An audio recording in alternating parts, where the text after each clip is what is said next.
தர்மபுரி கால பைரவர் கோவிலை கட்டியது யார் தெரியுமா?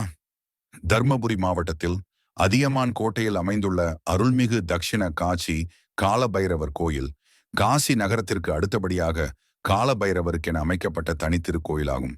இதனால் இக்கோயில் தக்ஷிண காசி அல்லது தென்னக காசி என அழைக்கப்படுகிறது. இக்கோயில் சுமார் 1200 ஆண்டுகளுக்கு முன்பு அதியமான் நெடுமான் ஆஞ்சி மன்னரால் 9ஆம் நூற்றாண்டில் கட்டப்பட்டதாக கூறப்படுகிறது.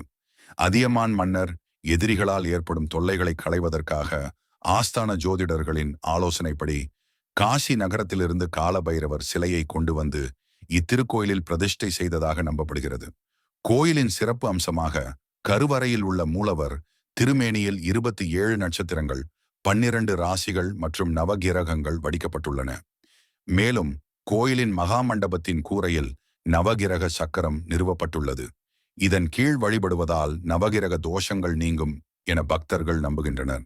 அதியமான் மன்னர் போருக்கு செல்லும் முன் தனது வாளை கால பைரவரின் திருப்பாதத்தில் வைத்து பூஜை செய்து பின்னர் போருக்கு சென்றதாகவும் இதனால் அவர் பல போர்களில் வெற்றி பெற்றதாகவும் வரலாறு கூறுகிறது. இக்கோயிலில் அதியமான் மன்னரின் வாள் அவரது பக்தியின் அடையாளமாக இன்று வரை பாதுகாக்கப்படுகிறது. இந்த வீடியோ உங்களுக்கு பிடிச்சிருக்கிறதா? உங்கள் நண்பர்களுக்கு பகிரவும்.